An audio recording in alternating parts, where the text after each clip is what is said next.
प्रिय विद्यार्थियों नमस्ते। आपका आपके अपने YouTube चैनल में हार्दिक स्वागत अभिनंदन। मैं हूं डॉक्टर सत्य मुदिता स्नेही, असिस्टेंट प्रोफेसर संस्कृत। हम कल अश्वघोष के महाकाव्य जो बुद्ध चरित्र है उसका अध्ययन कर चुके हैं और आज अश्वघोष के दूसरे महाकाव्य सौंदर्य नंद का अध्ययन करेंगे। अश्वघोष चूँकि बौद्ध दार्शनिक है इसलिए उनकी दोनों ही कृतियाँ जो महाकाव्य के रूप में हैं, दोनों ही महाकाव्यों की विषय वस्तु दार्शनिक तत्वों का विवेचन करना ही है। इसलिए दोनों ही तत्वों का, दोनों ही जो महाकाव्य हैं उनका मुख्य जो विषय वस्तु है वो बौद्ध दार्शनिक सिद्धांतों का प्रचार प्रसार है और उसके माध्यम से जो सामान्य जनता है उनमें एक आध्यात्मिक उन्नति करना उनका लक्ष्य है और इसीलिए उन्होंने ग्रंथ को लिखा है। और उनके दोनों ही ग्रंथों का जो मुख्य रस है वो भी शांत रस है। ये बहुत इंपॉर्टेंट बात है कि सौंदर्य नंद जो है सुंदरी और नंद की कथा को आधार बनाकर लिखा गया है, परंतु इसमें जो रस है वो मुख्य रस शांत रस है, यानी ये प्रेम आलाप होते हुए भी इसमें शांत रस प्रदान है। तो देखिए स्क्रीन पर जैसे आपको नज़र आ रहा है सौंदर्य नंद यानी कि सुंदरी और नंद की कथा। अब ये नंद कौन थे और सुंदरी कौन थी, तो यही हमें जानना है इस महाकाव्य की विषय वस्तु में। तो यह अश्वघोष की दूसरी प्रमुख साहित्यिक कृति है। जो दार्शनिक कृतियाँ थी वो भी थी और साहित्यिक कृतियाँ थी वो भी थी, हमने कल देखा था। तो साहित्यिक कृतियों में इनकी सौंदरानंद अश्वघोष की सौंदरानंद थी एक, और एक बुद्ध चरित्र थी और एक था शारीपुत्र प्रकरण। तो शारीपुत्र प्रकरण तो नाटक है, हमें नाटक नहीं पढ़ना है, हमें महाकाव्य की विषय वस्तु ही जाननी है। तो सौंदर्य नंद अश्वघोष की दूसरी प्रमुख साहित्यिक कृति है या फिर कह सकते हैं दूसरा महाकाव्य है।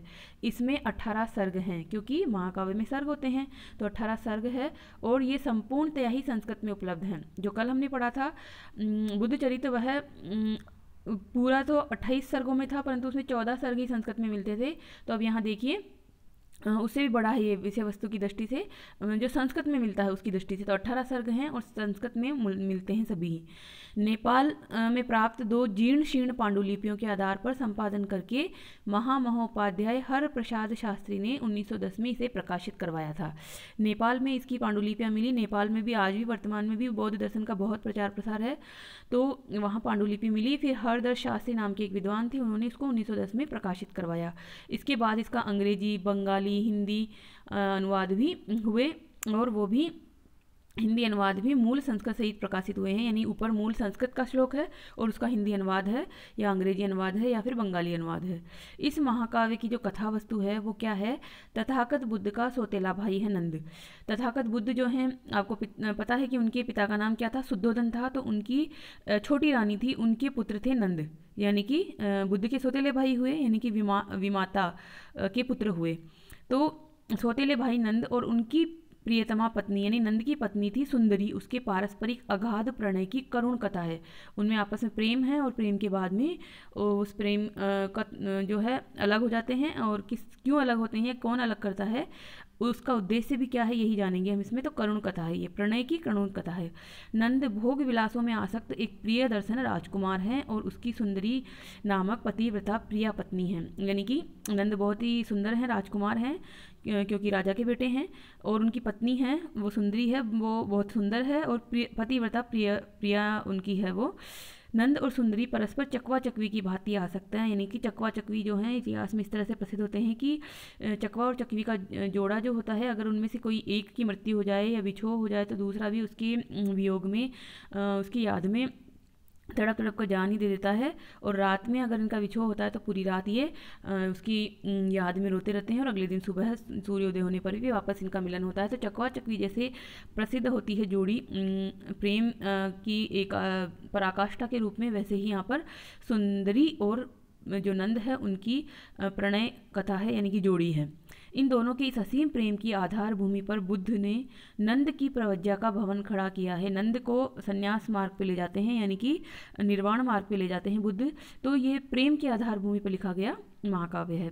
इनके प्रणय व्याकुल जीवन को मंगलमय और कल्याण उन्मुख कर देने के लिए तथागत बुद्ध नंद को संसार की अनित्यता क्षणभंगुरता समझाकर दीक्षा लेने के लिए बाध्य करते हैं। अब देखिए यहाँ पे क्या है कि जब मनुष्य प्रेम में पड़ता है तो उसे वो जो प्रेम है वही सब कुछ लगता है, वही उसको लगता है कि अगर उससे उसका प्रियतम अलग अलग हो गया तो उसके प्राण ही निकल जाएंगे। तो ये इस तरह की जो भावना है इसमें उसका उद्धार नहीं है, कल्याण नहीं है, क्योंकि ये तो एक क्षणभंगुर चीज़ है। तो यहाँ पर तथागत बुद्ध क्योंकि दार्शनिक हैं, मतलब इनको तो ज्ञान हो चुका है, तो ये भी प्रत्येक मनुष्य को निर्वाण के मार्ग पर ले जाने के लिए क्या करते हैं कि अपने कपिल वस्तु अपनी नगरी में पधारते हैं और वहाँ पर बहुत सारे लोग इनसे क्या करते हैं, दीक्षा लेते हैं। जब इन्हें पता चलता है कि इनका भाई जो है नंद वो दीक्षा लेने नहीं आया है, तो ये भिक्षा के बहाने उसके घर पहुँचते हैं और वहाँ पर नंद जो है वो इन्हें भिक्षा मतलब नहीं मिलती है, नहीं दे पाते हैं और ये वहाँ से मतलब बिना भिक्षा लिए ही वापस आ जाते हैं। तो नंद को जब ये पता चलता है तो नंद अपने जो भाई भी हैं बुद्ध उनको और जो एक तरह से भगवान का पद प्राप्त कर चुके हैं उनको मनाने के लिए उनके पास जाते हैं और उस समय अपनी प्रिय पत्नी से आज्ञा लेते हैं कि मैं उनके पास जा रहा हूँ उनको मनाने, क्योंकि अगर बुद्ध रुष्ट हो गए तो हो सकता है कि कुछ अप्रिय हो जाए। तो बुद्ध के पास जब ये पहुंचते हैं तो बुद्ध इन्हें बहुत सी कहानियां सुनाकर, बहुत सारी जैसे कानी बंदरी की कहानी, स्त्री की कहानी, अप्सरा की कहानी इत्यादि रूपक से इन्हें जो स्त्री प्रेम है उसकी क्षणभंगुरता समझाते हैं और इनको दीक्षा लेने के लिए, निर्वाण मार्ग पर चलने के लिए बाध्य कर देते हैं, यानी ज़बरदस्ती। अब ये तैयार तो हो जाते हैं, परंतु बाद में दीक्षा के बाद भी एक तरफ तो इनकी पत्नी का करुण कंदन होता है कि उन्होंने घर बार छोड़ दिया है, वैराग्य ले लिया है, और जब ये बात पता चलती है नंद को तो नंद दीक्षा लेने के बाद भी अपनी पत्नी के वियोग में एक तरह से प्रेमालाप में रोते हैं, दुख आंसू बहाते हैं। तो यहाँ पर इसकी करुण कथा है, जो प्रणय की करुण कथा है इसमें। और सौंदरानंद में लौकिक भोग विलास भी है एक तरह से, और दीक्षा ग्रहण कर लिया है उसने नंद ने, तो दोनों के बीच का अनुपम संघर्ष इस ग्रंथ में प्रस्तुत हुआ है। तो शांत बुद्ध के प्रति नंद जो हैं वो बुद्ध के प्रति भक्ति रखते हैं, तो प्रवज्ञा की ओर आकृष्ट होते हैं वो, और रूपवती उनकी जो प्रिया पत्नी है वो उसका प्रेम भी उन्हें अपनी ओर आकर्षित करता है। अनिश्चय की स्थिति में शुद्ध एवं व्याकुल राजपुत्र नंद यानी राजा के पुत्र नंद तरंग स्थित राजहंस की भांति न आगे बढ़ सके और न ही पीछे हट सके, यानी कि जब तरंगों में यानी लहरों में कोई हंस फंस गया है तो उसकी क्या स्थिति होगी कि वो कहाँ जाए, न आगे जा सकता है न पीछे जा सकता है, वह वहीं फंसा रह जाएगा। तो देखिए ये सौंदरानंद के चतुर्थ सर्ग का 42वां श्लोक है, बहुत ही सुंदर श्लोक है। तम गौरवम बुद्धगतम चकर्षः भार्यानुरागः पुनराचकर्षः सो अनिश्चयन अपि ययौ न तस्तौ तरंगेषु इव राजहंसः। तो बुद्ध के प्रति अनुराग की तरफ बुद्ध की ओर खींचते हैं, बुद्ध के प्रति भक्ति की तरफ, बुद्ध के प्रति उनकी भक्ति और पत्नी के प्रति अनुराग है, दोनों के बीच में एक तरह से वो इधर कुआं इधर खाई की स्थिति है, कहाँ जाएं कहाँ ना जाएं। तो न ययौ न तस्तौ, ये जो श्लोक है ये हमें कालिदास के कुमार संभवम के 5वें सर्ग में भी मिलता है, जब पार्वती शिव जी को अपने सम्मुख प्राप्त करके इस तरह से आश्चर्यचकित हो जाती है कि वह न वहाँ से जा पाती है, नहीं अपने आप को रोक पाती है।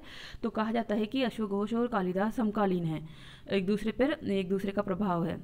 तो इस प्रकार से है। तो क्या होता है आगे कि अंततो गत्वा विभिन्न उपदेशों और अनुभवों के कारण नंद इस अनित्य संसार के असार सुख से विरक्त हो जाते हैं और गुरु के समीप पहुंचकर शांत चित्त से आशीर्वाद ग्रहण करते हैं, और इस प्रकार नंद को अमृतत्व की प्राप्ति होती है, यानी कि उनका मोक्ष होता है। तो यहाँ पर विविध प्रकार के उपदेश और अनुभव यानी कि इसमें है, स्त्री निंदा है, संसार की क्षणभंगुरता है और मुख्य जीवन का उद्देश्य है, इस तरह से बताया जाता है इसमें। और यही इसका मुख्य उद्देश्य लिखे जाने का ग्रंथ का। यहाँ पर किसी का प्रेम आलाप बताना इस ग्रंथ का उद्देश्य नहीं है, अपितु आध्यात्मिक मार्ग पे मनुष्य को प्रवृत्त करने ही इसका उद्देश्य है। बौद्ध दर्शन के माध्यम से आध्यात्मिक मार्ग पे प्रवृत्त किया जाता है, और बुद्ध स्वयं अपने सौतेले भाई नंद को इस अमृत तत्व की प्राप्ति करवाते हैं। अब सौंदर नंद में भोग विलास एवं इंद्रिय संयम के विपुल संघर्ष की नितांत सरस अभिव्यक्ति हुई है। भोग विलास है एक तरफ तो, और एक तरफ इंद्रिय जय है, इंद्रियों का संयम करना है आपको, क्योंकि स्त्री के प्रति जो एक आपका आकर्षण है वो भी एक इंद्रिय पे आपका कंट्रोल नहीं होने की वजह से ही है, तो इंद्रिय संयम होना चाहिए आपका। अश्वघोष एक ओर तो नंद और सुंदरी की मूक वेदना के चित्रण में कुशल सिद्ध हुए हैं, तो दूसरी ओर बौद्ध धर्म के सिद्धांतों को आकर्षक रूप से प्रस्तुत करने में भी सिद्धहस्त दिखाई देते हैं, यानी कि दोनों ही है इसमें। नंद और सुंदर की मूक वेदना भी है कि वो अब एक दूसरे के प्रति से दुखी व्यक्त कर सकते हैं मूक रहकर, चुप रहकर। और दूसरी तरफ बौद्ध दर्शन के जो जटिल सिद्धांत है वो भी इसमें बहुत ही आकर्षक रूप में प्रस्तुत हो गए हैं। बुद्ध चरित की अपेक्षा सौंदरानंद में अश्वघोष की काव्य कला भी अधिक प्रस्फुटित हुई है। बुद्ध चरित्र था वो तो नितांत दार्शनिक है एक तरह से, उसमें नहीं है, परंतु यहाँ पर काव्य कला को एक तरह से विस्तार मिलता है और उसका काफ़ी इसमें विस्तार के लिए जगह भी है, मतलब स्पेस है यहाँ पर। भाव, भाषा, काव्य सौंदर्य तथा लालित्य सौंदरानंद में उत्कृष्टतर हैं। भाव की दृष्टि से, भाषा की दृष्टि से और काव्य सौंदर्य की दृष्टि से यह उसकी अपेक्षा श्रेष्ठ है। अश्वघोष का जो बुद्धचरित हमने देखा था कल, उसकी अपेक्षा ये श्रेष्ठ है। अश्वघोष के ये दोनों ही महाकाव्य यानी कि बुद्धचरित और सौंदरानंद यद्यपि भिन्न भिन्न है, तथापि समीक्षकों ने दोनों को एक दूसरे का पूरक माना है। इन अलग अलग है पर फिर भी पूरक माना जाता है। कहा जाता है कि पहले अश्वघोष ने लिखा बुद्धचरित और उसके बाद में लिखा ये सौंदरानंद, तो दोनों को पूरक भी माना जाता है, यद्यपि भिन्न भिन्न है। जिन विषयों एवं भावों का वर्णन एवं चित्रण बुद्धचरित में नहीं हो सका था, उन सभी का सुंदर चित्रण सौंदरानंद में उपलब्ध होता है। तो जो कुछ चीज़ें जो बुद्धचरित में छूट गई थी, क्योंकि बुद्ध का चरित्र चित्रण करना था वहाँ, तो वो उसके बाद उसमें आगे इसमें किया गया है। और यहाँ पर भी आप देखेंगे कि जो 18 सर्ग हैं सौंदरानंद के, उसमें प्रथम 3 सर्गों में तो बुद्ध का जन्म, बुद्ध का घर से निकलना, बुद्ध का तपोवन में जाना और बुद्ध का निर्वाण हो जाना, मतलब कि ज्ञान प्राप्त हो जाना, निर्वाण नहीं सॉरी ज्ञान प्राप्त हो जाने तक का कथन है। और उसके बाद में पंचम सर्ग से चतुर्थ सर्ग से वहाँ पर नंद और सौंदर्य के आपस में प्रणय और वियोग और दुख और इस तरह की घटनाएं हैं इसमें। तो ये हमने देखा मुख्य विषय वस्तु की दृष्टि से। शारीपुत्र प्रकरण तो हमें नहीं पढ़ना है क्योंकि ये तो नाट्य है और नाट्य आपके कोर्स में नहीं है, नाटक है मतलब ये। वैसे ये 9 अंकों का नाटक है और इसमें शारदवती पुत्र यानी कि जिसको शॉर्ट में शारीपुत्र कहा जाता है, वो कि क्या है, जो बुद्ध है उनका पट शिष्य यानी शिष्य का शिष्य है, उसको एक तरह से ज्ञान दिया गया है इसमें, उसकी कथा है इसमें। तो ये भी बौद्ध दर्शन पे ही आधारित है। अब हम देखते हैं कि अश्वघोष की काव्य कला किस प्रकार की, क्योंकि हमने ग्रंथों को देख लिया जो 2 महाकाव्य थे उनको, तो इसके आधार पर हम काव्य कला देखेंगे। तो अश्वघोष जो हैं वो बताया था कल मैंने कि काव्य रचना का क्या उद्देश्य था इनका, रोचक काव्य शैली के द्वारा बौद्ध सिद्धांत जनता को समझाना और ऐहिक भोगों के त्याग पूर्वक उन्हें पूर्ण वैराग्य की ओर उन्मुख करना। यानी बौद्ध दर्शन सिद्धांत जो हैं वो जनता में लोकप्रिय बने, जानी जनता उनको। और फिर ये जो ऐहिक यानी इस लोक की जो भोग विलास है, जिसके पीछे सारी दुनिया पागल होकर अपने आप को दुखों में रखती है, भौतिक सुख संसाधन जुटाने में ही लगी रहती है। और जब वो संसाधन मिल जाते हैं तो आपको उनकी निस्सारता पता चलती है कि मैं व्यर्थ में ही इनके पीछे भाग रहा था, अपने जीवन के लिए तो बहुत कम चीज़ें चाहिए। और अगर मन में संतोष है तो कहीं भी आपको दुख नहीं मिलेगा, आप किसी भी छोटी से छोटी चीज़ में खुशी प्राप्त कर सकते हैं और खुश रहना ही जीवन का उद्देश्य है।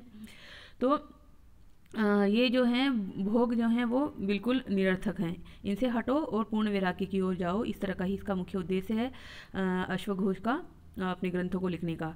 तो अश्वघोष के ग्रंथ निसंदेह संस्कृत काव्य के भूषण रहे हैं, आभूषण स्वरूप है ये। अश्वघोष की रचनाओं से यह भी प्रमाणित हो जाता है कि ईसा की प्रथम शती तक संस्कृत महाकाव्य परंपरा इतनी विकसित हो चुकी थी कि अश्वघोष जैसे प्रकांड बौद्ध भी संस्कृत भाषा में रचना करने के लिए बाध्य हुए। अब आपको पता होगा कि बौद्ध दर्शन या बौद्ध सिद्धांत जो हैं वो पाली भाषा में लिखे गए हैं, परंतु फिर भी यहाँ पर पाली को नहीं आधार बनाया गया है परंतु संस्कृत को आधार बनाया जा रहा है। तो ईसा की प्रथम शती तक संस्कृत की महाकाव्य परंपरा, संस्कृत तो पहले से ही लोकप्रिय थी पर संस्कृत में महाकाव्य पर लिखा जाना बहुत ज़्यादा विकसित हो चुका था। तो इसलिए अश्वघोष ने भी संस्कृत में ही लिखा अपने दोनों महाकाव्य। अश्वघोष से पूर्व रामायण महाभारत आदि के रूप में संस्कृत की एक वृहद काव्य परंपरा पहले से ही प्रवाहमान थी। रामायण महाभारत तो प्राचीन है अश्वघोष से भी। तो अश्वघोष की काव्य कला पर उसका प्रभाव भी स्पष्ट है, देखा गया है। इसमें आप देखेंगे कि जो इनकी शैली है, भाषा शैली है, वो बिल्कुल सरल है, वेदर भी रीति है और रामायण के समान ही बहुत सरल यहाँ पर है श्लोक वगैरह। विशेषतया वाल्मीकि रामायण ने अश्वघोष को पर्याप्त प्रभावित किया है। यह भी संभव है कि स्वयं साकेतक होने के कारण ही रामायण के पात्रों एवं घटनाओं के प्रति अश्वघोष का विशेष आग्रह रहा हो। साकेतक यानी साकेत के निवासी, साकेत मतलब अयोध्या, तो अयोध्या में तो राम की एक तरह से जन्मभूमि है, तो वहीं से वाल्मीकि रामायण और ये सब शुरुआत हुई है। तो समय का और स्थान का, काल का प्रभाव पड़ता है, तो वाल्मीकि रामायण का प्रभाव भी अश्वघोष पर पड़ा, क्योंकि अश्वघोष ही मूल रूप से अयोध्या निवासी थे ही। बाद में ये कनिष्क के स्वभाव कवि हुए थे, तो इसलिए रामायण का प्रभाव इन पर है। इसलिए अश्वघोष के अनेक वर्णन वाल्मीकि रामायण का स्मरण करा देते हैं। वाल्मीकि की ही भांति अश्वघोष की काव्य कला में स्वाभाविकता का सहज साम्राज्य है, यानी स्वाभाविकता है बिल्कुल। अश्वघोष सुंदर, परिमार्जित एवं सरल वेदर्भी रीति के कवि हैं। वेदर्भी रीति यानी बहुत सरल रीति होती है, उसके ये कवि हैं। उनके काव्यों में वेदर्भी का स्वरूप बहुत ही निखर कर सामने आया है। रामायण एवं महाभारत की भांति अश्वघोष की शैली में भी प्रसाद एवं माधुर्य गुणों की बहुलता है। प्रसाद और माधुर्य गुण क्या होते हैं? ये होते हैं जो कोमल शब्दों का, कोमल भाषा शैली का प्रयोग करते हैं, और जब हम श्लोक को पढ़ते हैं तो पढ़ते ही अर्थ समझ में आ जाता है। उसके लिए हमें किसी टीका टिप्पणी की आवश्यकता नहीं होती कि किसी ग्रंथों को साथ लेकर बैठने की पढ़े कि तब हम इसको पढ़ पाएँ। हम उसको जैसे भी श्लोक पढ़ते हैं वैसे ही हमें उसका भावार्थ समझ में आ जाता है। तो उनके वर्णन जो हैं, अश्वघोष के वर्णन सहज, यथार्थ और प्रभाव उत्पादक बन पड़े हैं। यौवन तथा जीवन की क्षण भंगुरता का वर्णन कवि ने अत्यंत सहज किंतु मर्म स्मर्शी रूप में किया है। यौवन और जीवन, ये यौवन जो है वो 4 दिन की चांदनी फिर अंधेरी रात जो कहा जाता है उसी के समान है, यानी कि ढल जाएगा ये तो। और जब यौवन चला जाता है तो जो आप देखते हैं कि जो सौंदर्य होता है, स्त्री का सौंदर्य विशेष रूप से, वो भी ढल जाता है। तो आप उसके पीछे क्यों भाग रहे हैं? आप अगर प्रेम करते हैं तो आत्मा से प्रेम कीजिए, गुणों से प्रेम कीजिए, शरीर से प्रेम मत कीजिए। तो ऋतु बीत जाती है और पुनः लौट आती है। चंद्रमा क्षीण होकर यानी अमावस्या तक लुप्त ही होकर पुनः वृद्धि को प्राप्त कर लेता है, किंतु जिस प्रकार नदी का जल एक बार बहकर पुनः नहीं लौटता, उसी प्रकार मनुष्य का यौवन भी फिर नहीं आता है। यही जो बात है ये श्लोक में देखिए कितना सुंदर कहा जा रहा है। ऋतुर्व्यतीतः परिवर्तिते पुनः क्षयं प्रयातः पुनरेति चंद्रमा गतं गतं नेव तु सन्निवर्तते जलम नदीनां च नृणाम च यौवनम। ऋतु बीत जाती है, पुनः लौट आती है, और चंद्रमा भी क्षीण होकर पुनः वापस आ जाता है, यानी कि धीरे धीरे चंद्रमा घटता है और घटते हुए अमावस्या को प्राप्त होता है और पुनः बढ़ता बढ़ता बढ़ता पूर्णिमा पर फुल मून हो जाता है। और इसी प्रकार से है ऋतु और चंद्रमा। तो परंतु नदी का जल एक बार लौट जाता है तो पुनः नहीं आता, नदी बह जाती है आगे, वह पानी वापस नहीं आता है, नया पानी आता है। मनुष्यों का यौवन भी उसी प्रकार से एक बार लौट जाता है तो पुनः नहीं लौटाया जा सकता। तो इसलिए उस यौवन के पीछे क्या भागना जो आपके हाथ में भी नहीं है और जो पुनः आपको प्राप्त भी नहीं हो सकता और जो स्थिर भी नहीं है। अश्वघोष ने अत्यंत गूढ़ तथा रुक्ष दार्शनिक सिद्धांतों को मधुर सरल भाषा में प्रस्तुत करके अनेक सरल एवं परिचित लौकिक सिद्धांतों के द्वारा हृदयंगम करा दिया है। जो लौकिक उदाहरण दिए उन्होंने, जो भी जैसे नदी का उदाहरण है, सूर्य का उदाहरण है, चंद्रमा का उदाहरण है, तो ये सब हम देख रहे हैं कि किस तरह से हो रहा है। तो उनके द्वारा ही दार्शनिक सिद्धांतों को हृदयंगम करा दिया गया है। बौद्ध दर्शन में यह जन्म एवं जीवन दुख से ही आवृत कहा जाता है कि सर्वम दुखमिति। आप देख लीजिए 4 आर्य सत्य हैं, उसमें सब कुछ दुख है, दुख निरोध है, दुख निरोध गामिनी प्रतिपदा है, और फिर अष्टांगिक मार्ग के द्वारा उसका रास्ता बताया जाता है कि आप दुख से कैसे निवृत्त होंगे। तो इस दुखवाद के सिद्धांत को अश्वघोष अत्यंत सरल भाषा में प्रस्तुत करते हैं। क्या है श्लोक?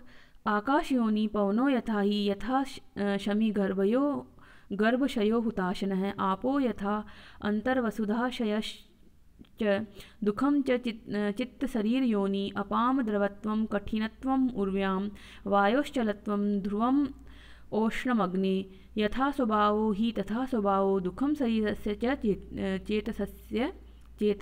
चेतसस्य। सौंदरानंद के 16वें सर्ग में 11वां और 12वां ये 2 पद्य हैं एक साथ। तो इस प्रकार से दुख ही जीवन में है सब कुछ, सर्वम दुखमिति, यही इसका सार है। दुख स्वभावात्मक इस संसार से छूट पाना ही निर्वाण है। दीपक का दृष्टांत देकर कवि ने बौद्धों के निर्वाण सिद्धांत को भी कितनी सहजता से स्पष्ट कर दिया है। देखिए, निर्वाण शब्द का मतलब भी ये होता है बुझ जाना। जिस प्रकार से दीपक की ज्योति बुझ जाती है और उसका दीपक का कार्य समाप्त हो जाता है, उसी प्रकार से यहाँ पर क्लेशों के नाश होने से शांति प्राप्त होती है। तो दीपो यथा निर्वृत्तम अभ्युपेतो नैव अवनीम गच्छति न अंतरिक्षम। जिस प्रकार से दीपक जो है बुझ जाने के बाद शांति को प्राप्त करता है, वह न अवनी की ओर जाता है यानी न जमीन की ओर जाता है और न अंतरिक्ष की ओर जाता है। दिशम न काचित विदिशम न काचित, न किसी दिशा में जाता है न किसी उपदिशा में जाता है, बल्कि स्नेह शयात केवलम एति शांतिम। स्नेह यानी कि तेल के समाप्त होने पर, दीपक में जो तेल है वो अगर उसका खत्म हो गया तो वो दीपक बुझ जाता है, तो वो शांति को प्राप्त होता है।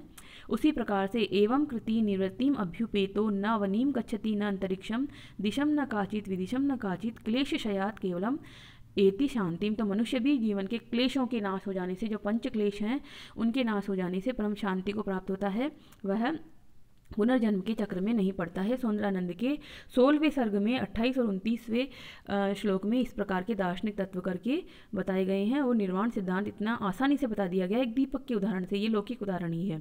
अब देखिए, भाषा में प्रसाद गुण के कारण इतना गूढ़ तात्विक और दार्शनिक विचार भी सरलता से बुद्ध ने प्रस्तुत कर दिया है। तो गूढ़ दार्शनिक तत्व प्रस्तुत हो गए हैं यहाँ पर। फिर हम देखते हैं आगे।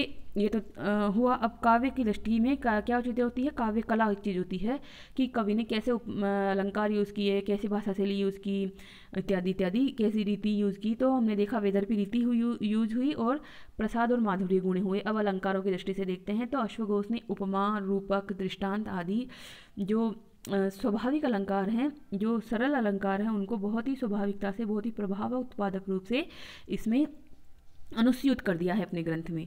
अनुप्रास, यमक और उपमा से युक्त ये श्लोक देखिए, जो सौंदरानंद के 6ठे सर्ग का 26वां श्लोक है।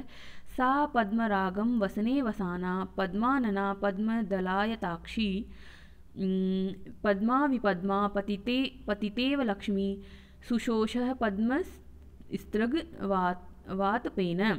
वातपेन।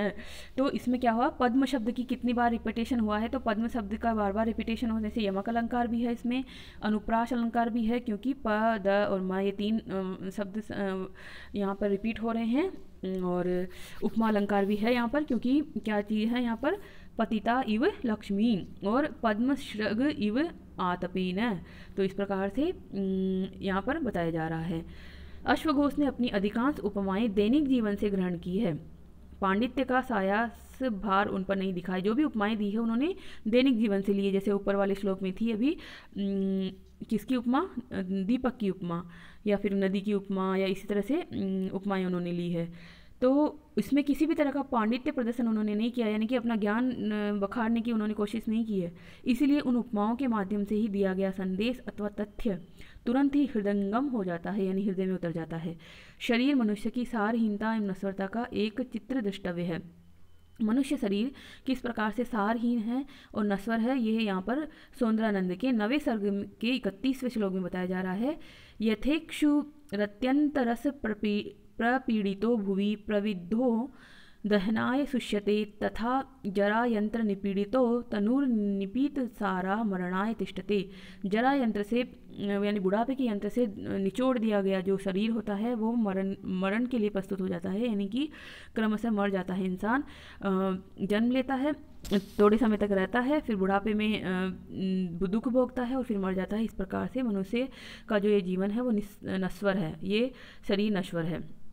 अर्थात ये देखो लिखा हुआ है, क्या लिखा हुआ है इसका अर्थ, अर्थात जिस प्रकार रस निचोड़ी हुई ईख यानी गन्ने का जो रस है जलाए जाने के लिए पृथ्वी पर पड़ी सूखती रहती है, उसी प्रकार वृद्धावस्था रूपी यंत्र से पीड़ित होकर यह सारहीन शरीर भी मृत्यु की प्रतीक्षा करता रहता है।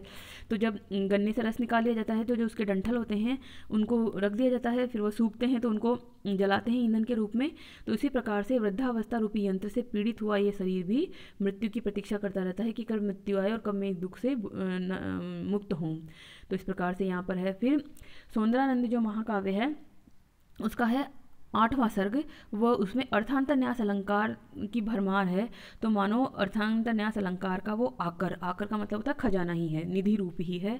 इस सर्ग में 62 श्लोक हैं और प्रायः सभी किसी न किसी सुशोभित से अलंकृत हैं, यानी कि जो 8वां सर्ग है उसमें 62 श्लोक हैं और अर्थांतरन्यास अलंकारों की भरमार है। अर्थांतरन्यास अलंकार में क्या होती है, सूक्तियाँ होती है बहुत सुंदर सुंदर। तो यहाँ पर बहुत सुंदर सुभाषित हैं। इस सर्ग में एक बौद्ध श्रमण नंद को विभिन्न उपदेश देते हुए स्त्री मात्र की निंदा करता है। बौद्ध श्रमण है जो वो नंद को उपदेश देता है और स्त्री जाति की, स्त्री मात्र की निंदा करता है और स्त्री प्रसंग से निवृत्ति की प्रेरणा देता है कि स्त्री के जो सुख में तुम सुख देख रहे हो वो सुख स्थायी सुख नहीं है, वो थोड़े समय का ही सुख है, तो तुम इससे मुक्त हो और जीवन का जो वास्तविक उद्देश्य है उसको प्राप्त करो।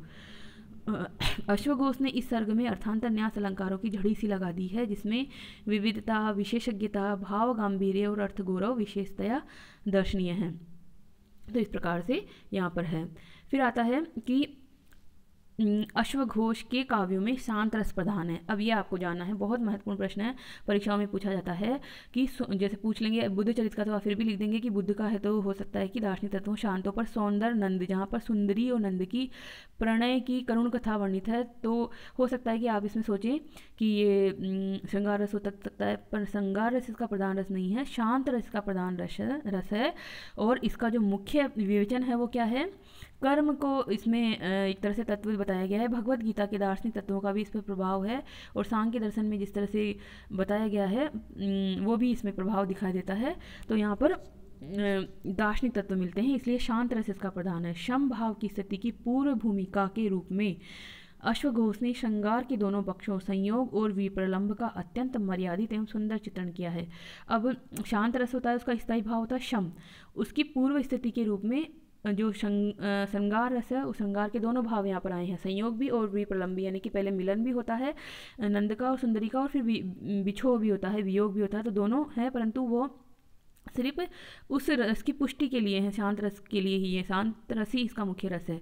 और श्रृंगार रस तो इसमें बहुत ही मर्यादित रूप में, यानी बहुत कम ही वर्णित हुआ है, और उस के वर्णन में ही इसमें करुण रस का भी परिपाक हो गया है, पुष्ट हो गया है, क्योंकि जब नंद और सुंदरी एक दूसरे के वियोग में आलाप करते हैं, रोते हैं, तो यहाँ पर करुण रस भी है, यानी कि गौण रस है यहाँ पर। तो जिस नंद और सुंदरी का पारस्परिक प्रणय चक्रवाक और चक्रवाकी, इसको ही कहते हैं चकवा चकवी, शॉर्ट में इसका पूर्ण नाम कहेंगे चक्रवाक और चक्रवाकी के समान अवर्णनीय था, उसी नंद के कासाय कर लेने पर प्रिय से विहरित सुंदरी की व्याकुल अवस्था बरबसी नेत्रों को अश्रुसिक्त कर देती है। यानी कि क्या कहा जा रहा है यहाँ पर कि चकवा चकवी के समान जिनका प्रेम था, अब नंद ने तो ले लिया वैराग्य एक तरह से, तो उसकी जो पत्नी है उसकी स्थिति बहुत बुरी है, तो स चक्रवाकस्य इव ही चक्रवाकस्तया समेत प्रियया प्रियारह न अचिंतयत वैश्रवणम न शक्रम तत्स्थान हेतु कुतः एव धर्मः। तो इस प्रकार से यहाँ पर अवर्णनीय वर्णन हुआ है चकवा चकवी के रूप में सुंदरी और नंद का। अब देखिए जो उनकी पत्नी जो सुंदरी है उसकी विरहावस्था में कैसी स्थिति होती है, उसका ये श्लोक है यहाँ पर। सा रोदना रोषित रक्त दृष्टि संताप संशोभित गात्र यष्टि प्रपातः शीर्णा कुलहार यष्टि फलातिभाराद इव च्यूत यष्टि। तो इस प्रकार से उसने क्या किया, आँखें उसकी रोने से युक्त हो रही हैं, उसका शरीर जो है वो भी तप रहा है संताप में, उसका जो हार वगैरह जो पहनना था उसने वो सब छोड़ दिए हैं, श्रृंगार वगैरह करना छोड़ दिया है, और वह बहुत ही कृश होती जा रही है। इस प्रकार यहाँ पर वर्णन है अश्वघोष का। अब देखते हैं हम भाषा सौष्ठव। तो भाषा सौष्ठव भी बहुत ही संतुलित है। व्याकरण पर अश्वघोष का अबाध अधिकार था, व्याकरण के भी ये व्याकरणाचार्य भी कहे जाते हैं, तो इन्होंने बहुत व्याकरण भी इसमें परिपुष्ट की है। सौंदर्यानंद के प्रारंभिक सर्गों में अश्वघोष ने संस्कृत व्याकरण की विशेषताओं का जैसा प्रांजल प्रयोग किया है, उसमें उपसर्ग की भिन्नता से धात्वर्थ भेद के जैसे सुंदर श्लोक भी प्रस्तुत किए हैं। यानी उपसर्ग अगर दूसरा बदल दो तो धातु का अर्थ ही बदल जाता है, ऐसा भी उनका एक श्लोक मिलता है हमें सौंदर्यानंद के प्रथम सर्ग का 15वां श्लोक है, जिसमें है यत्र स्म मीयते ब्रह्म केचित् केचिन्न मीयते काले निमीयते सोमो न च अकाले प्रमीयते। इस प्रकार से यहाँ पर मीयते, प्रमीयते, निमीयते, इस प्रकार से उपसर्ग लगाकर एक ही धातु में जो माँ धातु है उसका अर्थ बदल दिया गया है, बहुत भिन्न भिन्न अर्थ कर दिया गया है। तो इससे क्या पता चलता है हमें कि भट्टी काव्य हैं एक, उन्होंने भट्टी थे एक लेखक, उन्होंने भी ऐसा ही लिखा है, तो उसके समान ही यहाँ पर हमें सादृश्य प्रस्तुत होता है उनका। एक ही श्लोक में लिट लकार के बाहर रूपों का प्रयोग देखिए, जिसमें विहरणी की व्याकुल उद्भ्रांत दशा को इन धातु प्रयोगों ने कितनी विविधता से तीव्रता से अभिव्यंजित कर दिया है। तो सौंदरानंद के छठे स्वर का 34वां श्लोक क्या है, इसमें लिट लकार का प्रयोग होता है और 12 रूप दिखते हैं हमें। ये जो है रुरोदह ममलौ विरुराव जगलौ ब्रभ्राम तष्टौ विललापः दग्धौ चकार रोषम विचकार माल्यम चकर्त वक्त्रम विचकर्ष वस्त्रम। तो यहाँ पर ये जो क्रियाएं हैं रुरोद ममलौ विरुराव जगलौ, ये सब क्या हैं, लिट लकार के प्रयोग हैं। तो ये व्याकरण का ज्ञान उनका पता चलता है। अगर आपको ध्यान रहे तो लिख दीजिएगा, नहीं तो कोई बात नहीं, इतना ही लिख दीजिएगा कि कवि जो है अगर विशेषता के रूप में आए तो कि कवि ने इस प्रकार से अपना ज्ञान दिखाया कि व्याकरण का ज्ञान भी उनका पुष्ट रूप से प्रकट होता है। अब अश्वघोष का छंद विधान देखते हैं हमें कि उन्होंने छंद कैसे प्रयोग किए हैं। तो छंद में भी उन्होंने विविधता रखी है। अनुष्टुप और उपजाति उनके प्रिय छंद रहे हैं, उनका अधिक मात्रा में प्रयोग किया है। परंतु वंशस्थ, पुष्पिताग्रा, रुचिरा, वसंत तिलका, मालिनी, शिकरणी, शार्दुल विकृतम आदि छंदों का भी अनेक स्थानों पर उन्होंने प्रयोग किया है। और संगीतात्मकता की दृष्टि से अश्वघोष का जो प्रहर्षणी और रुचिरा छंद भी विशेष रूप से सफल प्रयोग उन्होंने किया है, जो कि हमें मिलता है बुद्ध चरित के 3रे सर्ग में और बुद्ध चरित के 10वें सर्ग में, 11वें सर्ग में हमें ये छंद मिलते हैं। अब इस प्रकार से इन समस्त विवेचित गुणों के कारण ही अश्वघोष जो है सुंदर काव्य की रचना करके बौद्ध धर्म और बौद्ध दर्शन के संदेश को प्रचारित करने में बहुत ही सफल हुए हैं और कवि के रूप में भी, महाकवि के रूप में, बल्कि कवि नहीं महाकवि के रूप में भी प्रतिष्ठित हुए हैं। और इस संस्कृत साहित्य में ही नहीं अपितु बौद्ध साहित्य में भी वह अजर अमर हो गए हैं। तो इस प्रकार आज हमने बुद्ध चरित और सौंदरानंद का विवेचन प्राप्त कर लिया है, जिसमें अश्वघोष की काव्य कला और जो भाषा शैली और उनका जो दार्शनिक ज्ञान, व्याकरण ज्ञान इत्यादि भी देख लिया है। तो इस प्रकार से ये एक सामान्य अध्ययन हुआ है अश्वघोष महाकवि का, जो कि आपके कोर्स में है, BA द्वितीय वर्ष के कोर्स में है। तो आप इसको पढ़िएगा, कॉपी और पेन लेकर बैठिए और प्रतिदिन जितना पढ़ाया जा रहा है उसका अभ्यास कीजिए। अब लास्ट में मेरा जैसा निवेदन होता है कि अगर आप इस चैनल पर पहली बार आए हैं तो इसको सब्सक्राइब कर लीजिए और वीडियो ज़रूर अच्छा ही लग रहा होगा आपको तो इसको लाइक कर दीजिए, शेयर और फॉरवर्ड भी कीजिए। आप अपना कोई भी सुझाव देना चाहते हैं तो यूट्यूब में कमेंट बॉक्स के माध्यम से दे सकते हैं और प्रतिदिन हम उसका ऑब्जर्वेशन भी करते हैं और आपकी प्रतिक्रियाओं के अनुसार आगे सुधार भी करते हैं। क्रमशः आप देख रहे होंगे कि हमने कितना सुधार किया है अब तक। आगे भी सुधार जारी रहेगा, क्योंकि सीखना जो है वो आपके लिए भी एक प्रक्रिया है और मेरे लिए भी एक प्रक्रिया है। मैं भी सीखती रहती हूँ, छात्रों के माध्यम से सीखती रहती हूँ और अन्य विद्वानों के माध्यम से भी सीखती रहती हूँ। तो अंत में आप सभी का आभार, धन्यवाद। जयतु संस्कृतम जयतु भारतम, यही उद्घोष है हमारा। जयतु संस्कृतम जयतु भारतम, जयतु संस्कृतम जयतु भारतम। धन्यवाद।